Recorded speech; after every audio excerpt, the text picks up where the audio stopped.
Welcome back. We have been dealing with construction of balance sheet.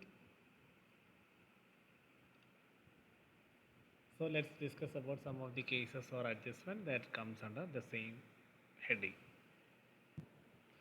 Next case, you are given a details of a concern VXL Limited. The information is almost similar to the cases which we have dealt previously. Here the sales is given, gross profit ratio, fixed asset turnover ratio, stock turnover ratio, current ratio, liquid ratio, debt collection period, reserves to share capital, capital gearing ratio, fixed assets to net worth.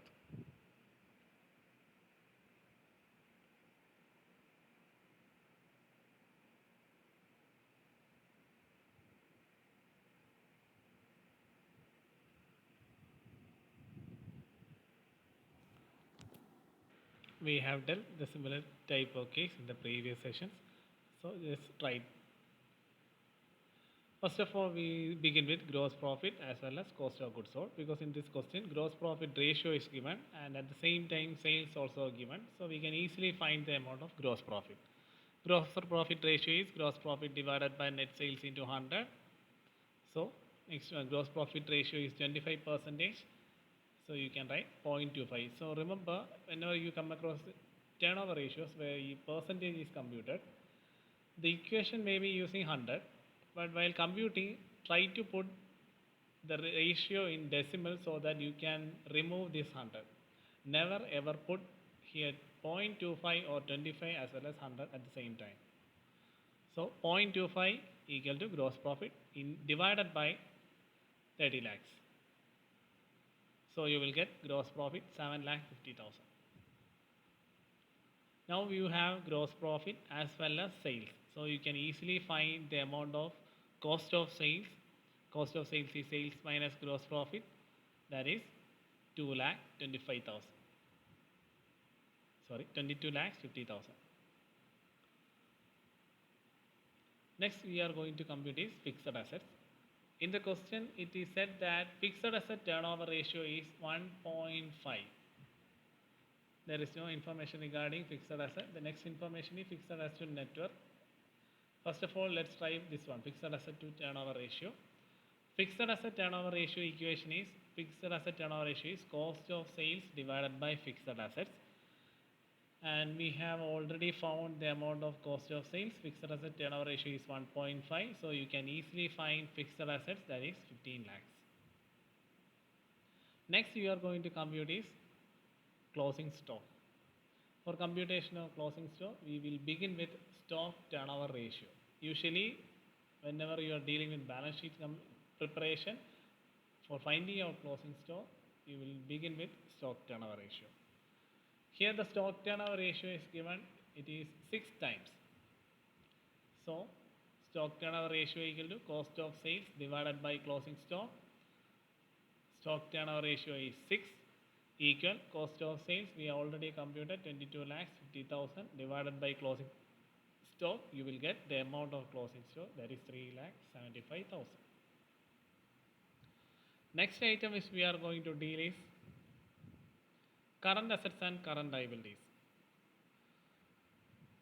In the question, the only information given is current ratio and liquid ratio, and there is no information regarding current assets or current liabilities, not even the working capital. If there is working capital, you can easily find the amount of current assets and current liabilities. Since there is no information regarding current assets, current liability and working capital, but in the question it is given current ratio is this time is 1.5 and liquid ratio is 1.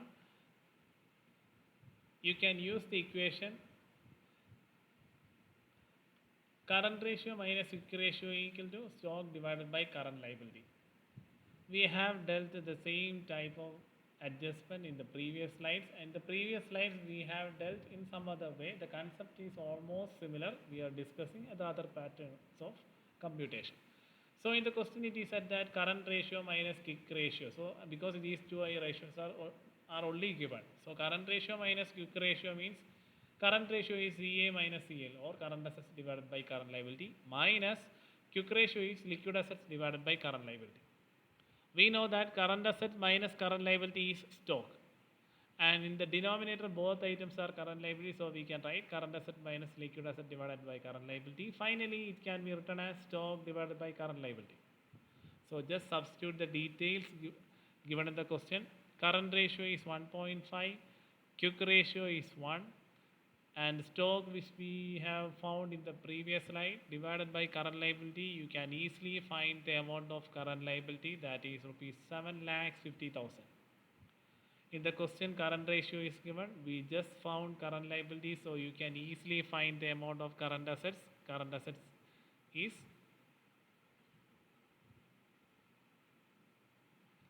11,25,000. I hope you understand how we come across this amount. I am not repeating again and again. So we already found current assets and current liability. Next one, debtors. In the question, the only information regarding debtors is debt collection period. See, almost all the questions are similar. Some sort of adjustments may vary in each case. Debt collection period is 2 months, so it is very easy to find. First of all, debt collection period, the equation is time divided by debtors turnover ratio. Debtors collection period, it is said that it is 2 months. Since it is given in 2 months, time has to be taken 12. So 2 equal to 12 divided by debtors turnover ratio, you will get debtors turnover ratio 6. Next, debtors turnover ratio equation is credit sales divided by debtors. In this question, there is no information regarding credit sales, so you can assume that let the sales be credit sales. That is how we are going to deal with computation of debtors. We have dealt and explained that part in the previous slides. So debtors turnover ratio 6 equal to credit sales is amount given in the question. Because there is no information regarding credit sales, so we took the total sales given in the question. So the amount of debtors is 5 lakhs. Next, we are going to find net worth. In the question, the only information regarding net worth is fixed assets to net worth is 1.20. See, the only information is fixed asset to net worth is 1.20. Therefore, the equation is fixed assets divided by net worth. 1.20 is given in the question. Fixed assets, we have computed the amount of fixed assets in the previous slides, divided by net worth. You will get the amount of net worth as 12,50,000. So remember, when you have any information regarding reserves and surplus, you need to split its net worth as share capital and reserves and surplus. So we are going to find what is the amount of share capital as well as reserves and surplus. If you go through the question, you can see that there is no information regarding, information means, in the sense means no amount is given regarding share capital or reserves. So how we are going to find the amount of share capital and reserves? The detail given in the question is reserves to share capital is 0.60. Reserves to share capital is 0.60. So that means 0.60 divided by 1. So we can assume that let the share capital be X and reserves and surplus be 0.60X. If you remember, we have dealt the same type of adjustment in some of the cases which we have been discussing in the previous slides. So we know that net worth is share capital plus reserves and surplus. Net worth is 12,50,000 equal X plus 0.60X. So you will finally get the value of X, because we assume that let the share capital be X. So the amount of share capital is 7,81,250. And in the same case, we assumed that let the share reserves and surplus be 0.60X. So the amount of reserves and surplus is 4,68,750. I hope you know how to find the amount of 4,68,750. Because it is assumed that it is 0.60X. We already find the amount of X, so just multiply that amount with 0.60. Next one, long-term debt. As I have told in the previous classes, capital gearing ratio is given mainly to find long-term debt. It is not a rule, just a trick. So remember, it is just a trick. Sometimes the capital gearing ratio may be given to find something else. So the capital gearing ratio equation is FIPS divided by shareholders fund, and capital gearing ratio is 0.50, and FIPS is the other term of long-term debt, and shareholders fund, we have found shareholders fund or otherwise known as net worth, that is 12,50,000. So long-term debt or FIPS is 6,25,000.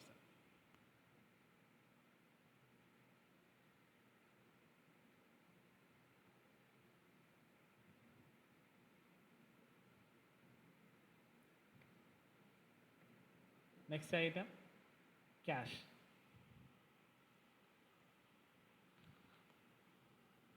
As I have discussed in the previous cases, whenever you come across this situation, just make sure whether the total of current assets tally with the items which you have computed in that case. In this question, current assets, we have the amount of current assets as well as the other current assets which we have computed in the question is stock and debtors. So just make sure whether these items tally each other. Here it is current assets 11,25,000. We found debtors as well as stock. See, we already found stock, say 3,75,000. So just make sure whether these two amounts or all these amounts tally each other. So current assets is 11,25,000.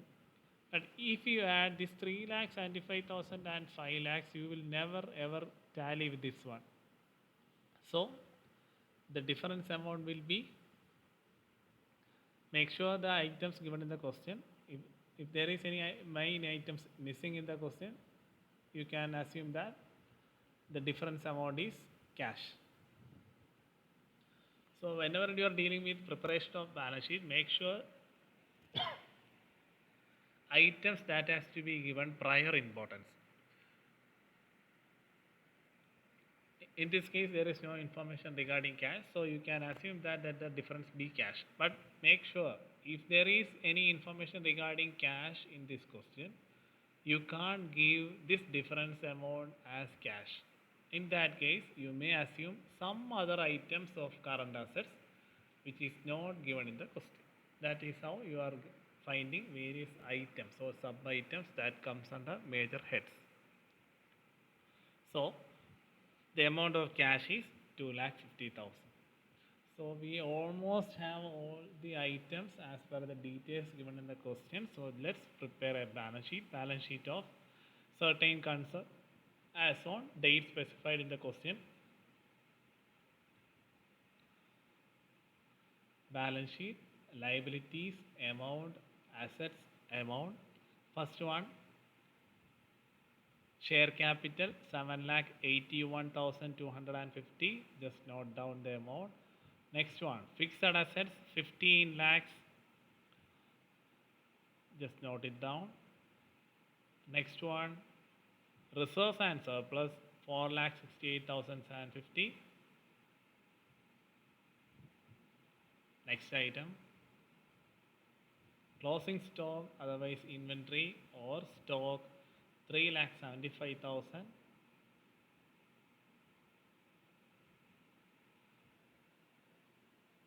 Next one, long-term debt 6,25,000, the item in the liability side. And next one, cash, which we found just now 2,50,000.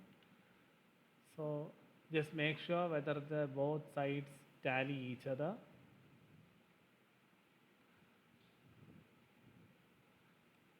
And one more thing, current liabilities 7,50,000. Since there is no information regarding items that comes under current liabilities, you can directly write that amount 7,50,000. So make sure whether the items of both sides of the items tally each other. And one more thing, debtors. Just note down the debtors. and make sure whether all the items you have computed is recorded in the balance sheet, and finally make sure whether the totals tally to each other. In this case everything seems normal, so it's okay. It may not be the case for almost all the situations where you have to prepare a balance sheet. So just go through the cases. I hope you understand the concept of preparation of balance sheet. By almost we have been dealing with almost different types or different cases and adjustments that comes under preparation of balance sheet. Just go through all these cases. If you have any queries, please contact me. That's all for today. Thank you.